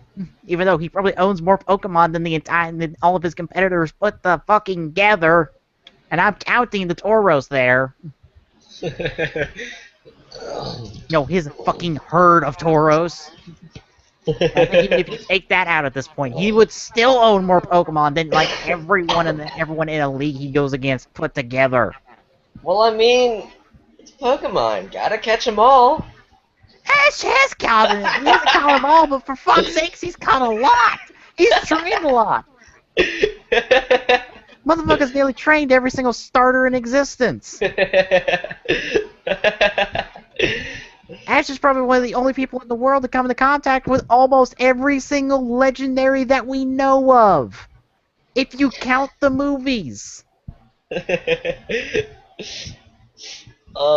My god, man, the kid has died and been reborn.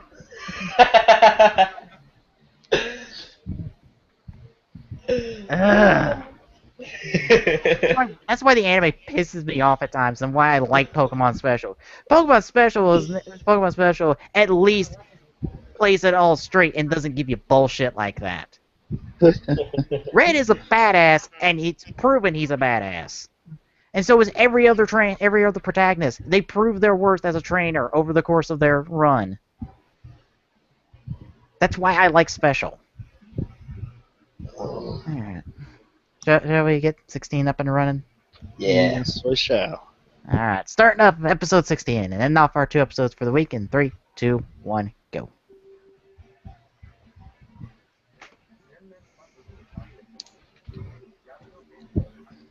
And here we go with the backstory that we know. La-di-da-di-da. So, how are you guys today? Oh, goody. I get to see a SpongeBob, the SpongeBob movie trailer. SpongeBob movie trailer. Why are you watching a trailer for a movie that's been out for a while now? No, a new SpongeBob movie. What? Yes. What? They did filming in New York with a giant boat in Times Square. You're joking. I'm not. Vandals decided what trailers he got for the TMNT movie. Which, to be fair, I disagree with him from what I've heard about the damn movie, because he apparently enjoyed it, and I'm like, look, from everything I've heard, I'm not going to enjoy this movie. It's just one big action fest that sounds just like Transformers Age of Extinction, and I don't care. But that's how Michael Bay makes a living. This is just produced by Michael Bay. This is directed by someone else. No. It might just say produced by Michael Bay, but Michael Bay ran the show. Are you kidding? Yeah. I did see where TFW was reporting that there's a rumor that Michael Bay might hand over the directorial duties for the Transformers film to somebody else. Because he's already killed it. Yeah, he's already got like $1 billion off the franchise. He's already killed Transformers. Of course he's going to hand it off to somebody else to have all the blame for dying. And you know what's going to happen? That somebody else is immediately going to make a better movie. Unless it's a TMNT crew. And then we're just fucked.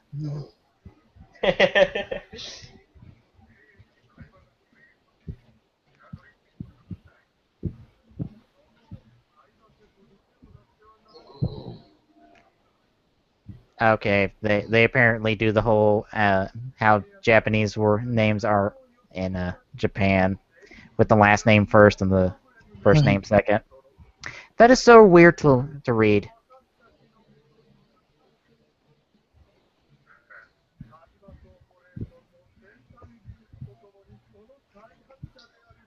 Of course, it also screws up how I call characters by their names.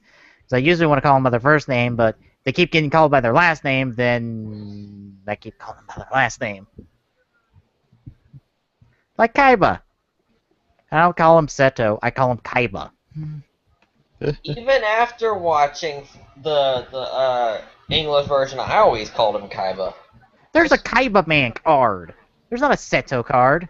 Or a Seto man card. No, there's a Kaiba man card.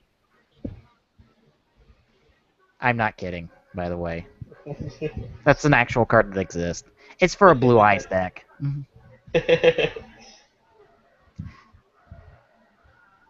Just like how there's a... I forgot his name. Kite, I think? Yeah, Kite. There's a card that looks like Kite for Zexal. Granted, GX and 5Ds didn't get one like that. Which disappoints me because I would totally want a Jack Atlas King card. Just because that would be the arrogant prick. Jack.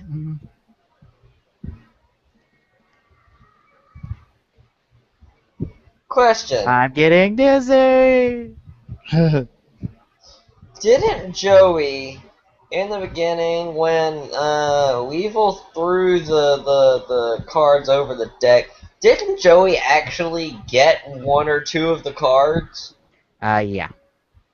What happened to those cards? I think Yugi threw him back in the water. That would have made him trying to find Exodia a lot easier. Well, yeah. Well, then you wouldn't have that whole like Yugi's first duel in Battle City. Yeah. I wonder what it means. Maybe it has something to do with that fake eye of his. Again, what the heck happened to the original actor? Because I swear to God, a child is acting for this one. You don't know. It could be a chick. The chick made him sound like a little child. Do you not realize that's why some female voice actors get hired to play kid roles because they can pull it off? Yeah. They're able to hit those higher pitched voices that kids have. Yeah.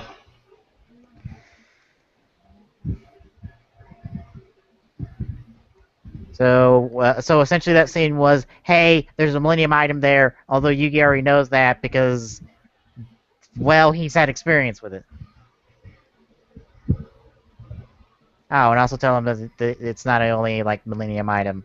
You didn't know that?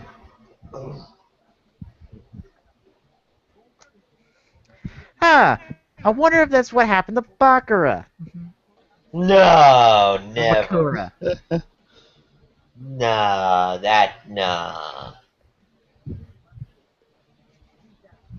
And isn't he basically wearing a dream catcher? Yeah. I thought so. Why a dreamcatcher exists in Egypt when I think dreamcatchers are really a Native American idea? I don't know. Are.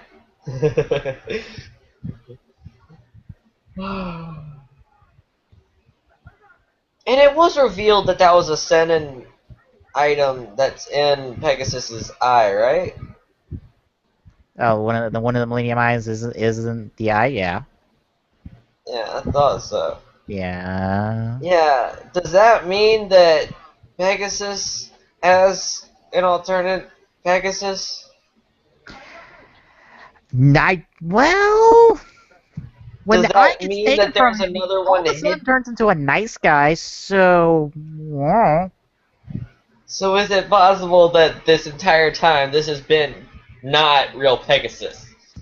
I doubt it because none of the other items work like the puzzle or the ring. Fair enough. Like, you could say the rod, but that's for completely different reasons. That are probably far worse in the sub than the dub. Because I know what they imply in the dub, and that is dark, son. And I'm sure the sub goes further. Oh yeah, it'll definitely go further.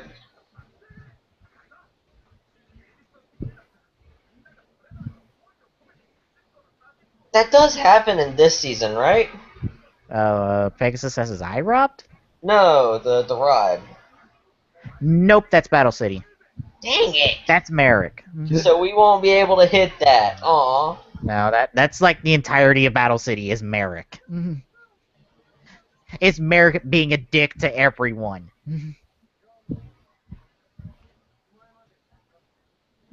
Maybe one season we'll decide to do a rewind with the Battle City season. No. You know what? You know what another season of Yu-Gi-Oh we need to do? What? The Waking of the Dragon stuff. Or, better yet, the Orichalcum stuff. I don't know. I don't know, because I really want to see how dark this show goes in the subs. Oh, I'm sure it does, because you know how what was it, Shadow Zone? Shadow something. I forgot the name they used. Yeah, that kind of doesn't exist. You kind of die no matter what in this show, if you fuck with Dark Duels.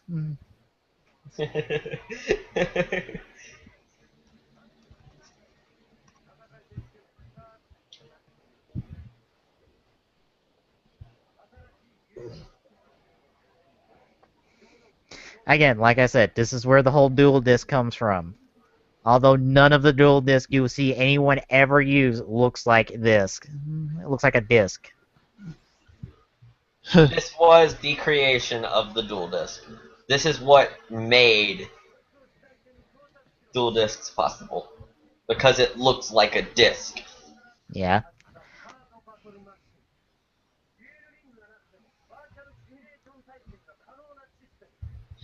They did actually make a dual disc toy, didn't they?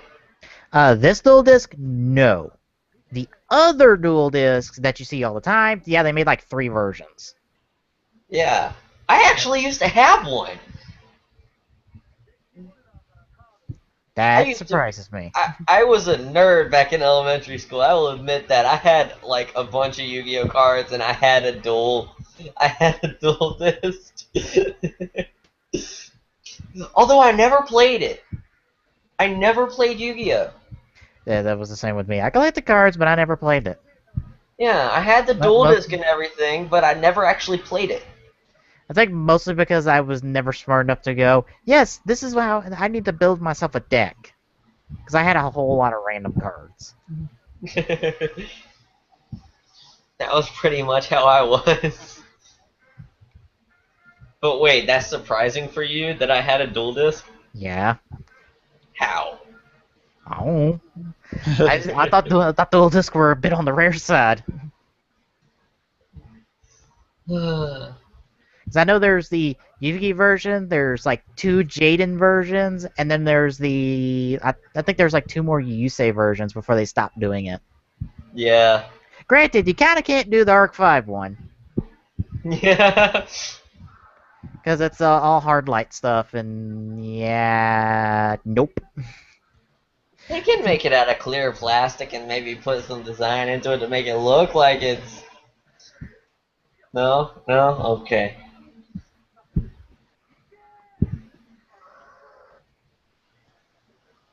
Oh. Okay, Oh, hold on. guys. Nope. Keep Guys. it There on. it goes. It keeps Sorry, guys. going. Never mind. Yeah. Okay. So it did that to y'all too? Yeah, so that's okay. That was just odd. Apparently, it's something within the video itself. Because I'm like, what is it? But no, it's all. But, okay, we're good. Yeah. I thought that it was just me for a second.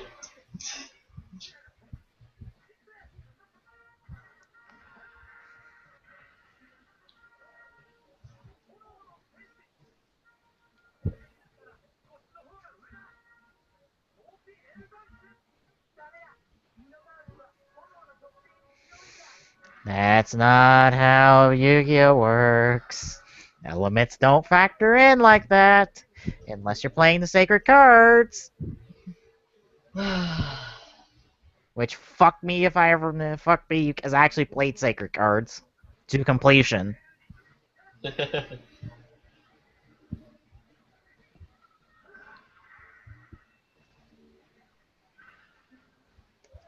I am glad they made the new dual disc because this seems just after a while. This seems excessive. Yeah. Granted, you have this whole idea of whether they're actually inflicting damage or not at times. Especially when you have a season that does involve duels that do inflict physical damage, but the characters react when normal things happen. It's kind of odd.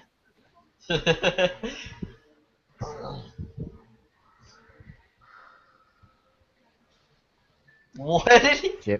Joey, you are terrible at this.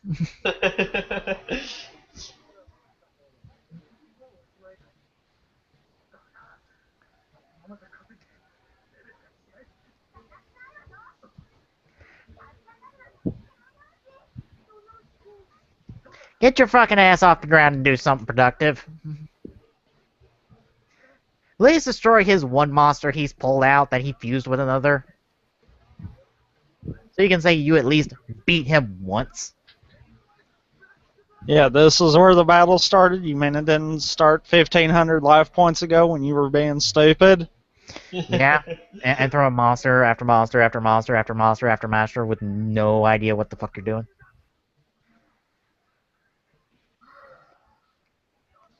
And you know, it's weird. I would think that I think from my knowledge of Yu-Gi-Oh, Red Eyes has a more extensive support network of cards than Blue Eyes does. Huh. I think. Which is odd because, Blue Eyes is the more prominent of the two dragons from the original series. But Red Eyes has I think, a more extensive support network of cards. Hell, it's got like multiple fusions, which Blue Eyes kind of doesn't. It's got like the one major one, which is the one we'll see, and then like another one that was an anime exclusive card for a while until they actually released it. Huh. Yeah, it's from Waking of the Dragons. It's a fusion of I think Dark Magician Girl and Blue Eyes Ultimate Dragon. I believe. Yeah, it's Blue Eyes Ultimate and Dark Magician Girl.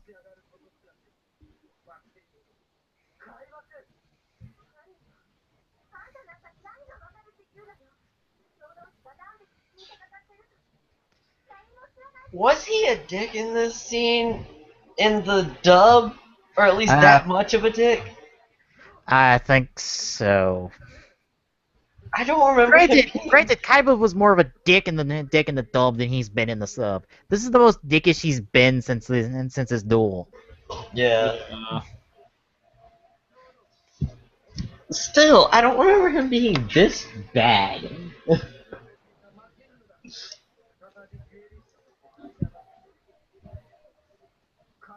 I remember him being a douchebag, that's for sure. Everyone remembers him being a douchebag, but I mean...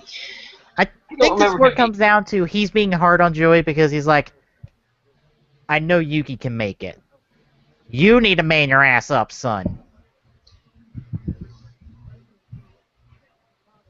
And by creative, we mean soul. Just saying.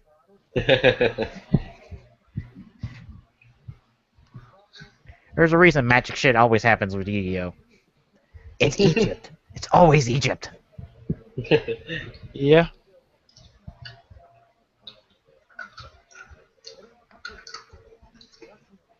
It's just no one knows it.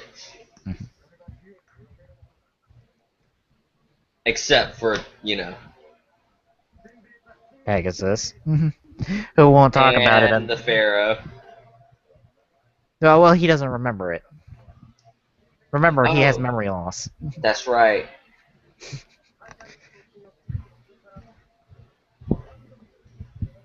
Bandicoots! A true American hero. He's American and he's speaking Japanese. Great. Do I need to show you the Fives movie? Because we have someone speaking English in that movie, but he still speaks Japanese most of the time, and he sounds American.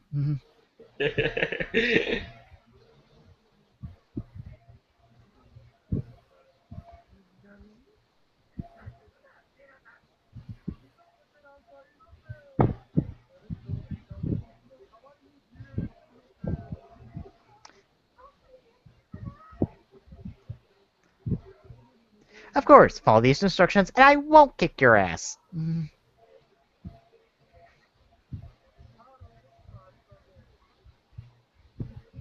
Pegasus. I love how you said that.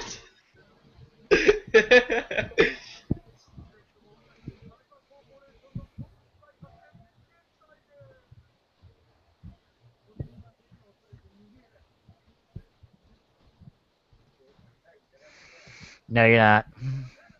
No, no, no.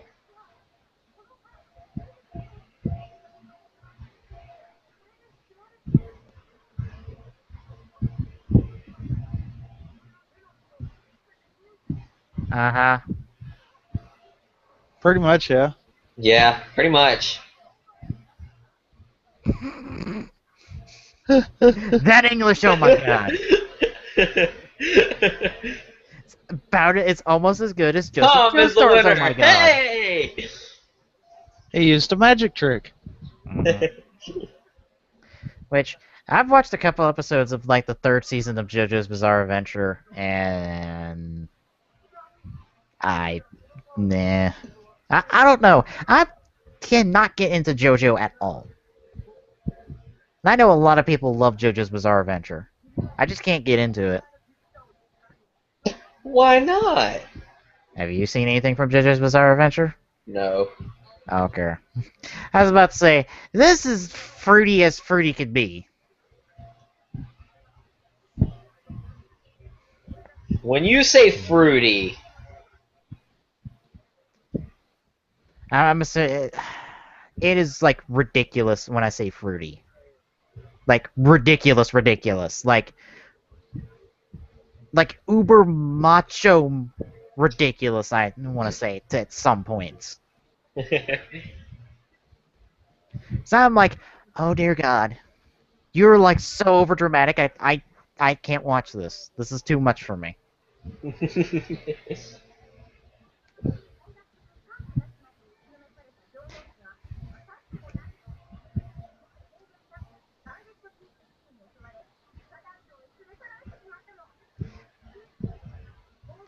Hey, next week we get Joey versus Zombie Guy. I don't remember his name.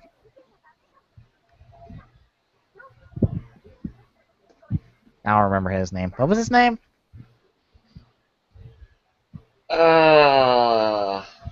If you hadn't asked, I would have remembered.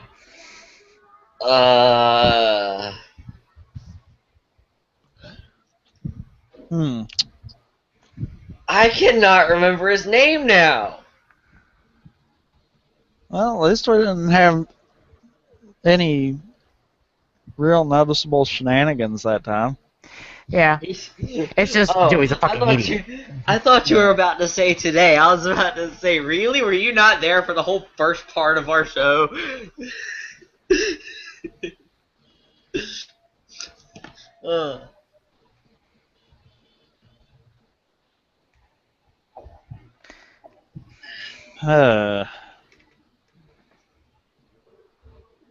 Come on, you gotta admit that collapsing castle gimmick was great.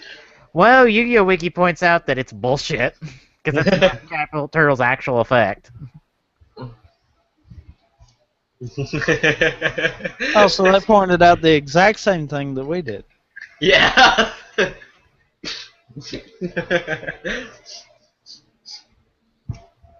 Basically. Essentially, they explain that if Catapult Turtles anime effect is that it increases the attack points of a monster by 600, and then tribute it, you inflict damage. Since Panic's life points were at 1600 and Gaia Dragonite would have been at 3200 attack points, he would have won. Huh. Which Capital Turtle's actual effect is it just does the tribute inflict damage to your opponent. So, once again, how the fuck Yugi takes damage, I don't even know where to begin. None of that makes sense. It's anime rules, Jeremy. Anime rules. They have a specific. They've called this move They called this move the Catapult Turtle Flying Castle Gambit. The fandom has named this apparently. Wow. For how ridiculous it is. You gotta admit though that levitation thing, and you gotta admit I kind of made it obvious when he said the whole levitation ring, and I just blurted out, "Why don't you say that again?" Because I mean, he literally said what was going to make him lose.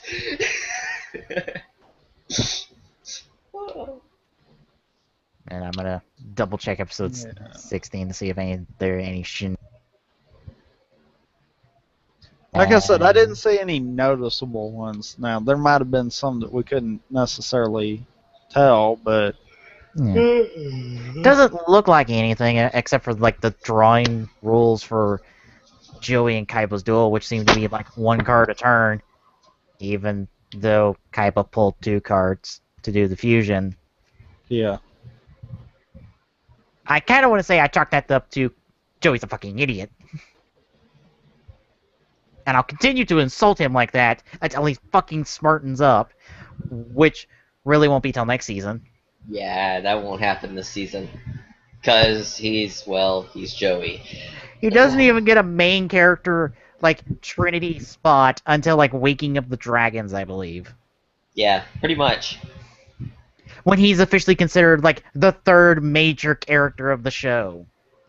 Even though compared to Yugi and Kaiba, his record is shit. Wait, what? Hey, hang on 1 second. I'm checking something.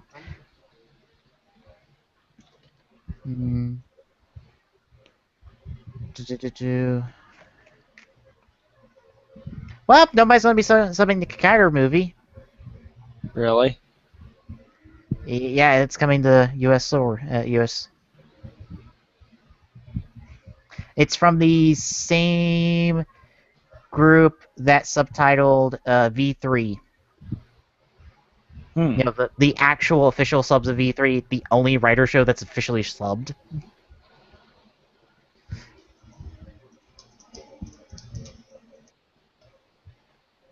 great. I wasn't interested in the movie anyway. Like, that episode does not help me in me being interested in that movie at all. Me either. So yeah. 15, 16, bullshit, and Joey's a fucking idiot. It's the best way to describe these 2 episodes. Yeah. And Kaiba is a hard ass. Because he feels like it. Even though Yugi knows that, yeah, I can't beat Kaiba in a straight-up fight. Or I can't beat Pegasus in a straight-up fight. Because, yeah, he has a magical bullshit, so I have to do my own magical bullshit to counter him. Which he does on a normal basis anyhow, so what's different? He just makes up rules as he goes, so it won't be new for him. It's... Alright. Any other thoughts on these 2 episodes? Well, Besides the fact that this showed us why castles don't float, no. Them levitation rings, man, they're not made how they used to be. I still love that though. Come on, I was the first one to call it. I knew it was going to happen. I knew it was going to happen last week because I remembered that fucking duel. That's why I called it. I knew it was happening, and I swear it's just, he said it. He said it out loud. He said exactly what was going to be his downfall. Out loud. Yeah. I didn't even notice it. Next week, we're back to multi-part duels as we get the zombie duel next week, essentially. And as you saw, Joey's the one dueling. Yep. Of course he is. But you know what we get in 2 weeks? What? The ultimate made-up bullshit Yu-Gi-Oh! Rules in existence! It's the Paradox Duel! Awesome. And then after that, the other ultimate made-up bullshit rules duel. The Kaiba Yugi Round 2 Duel. Great. Oh. Whoa! But if we had a running counter for shit that can't be done in the duel, that would be skyrocketing in the next couple weeks. Especially with that Yugi Kaiba duel. Oh, the Yugi Kaiba duel. So much bullshit. So much just making up rules as we go. Well, don't you know? In the rest of the world, 1 + 1 is 2. In the world of Yu-Gi-Oh, 1 + 1 is 100.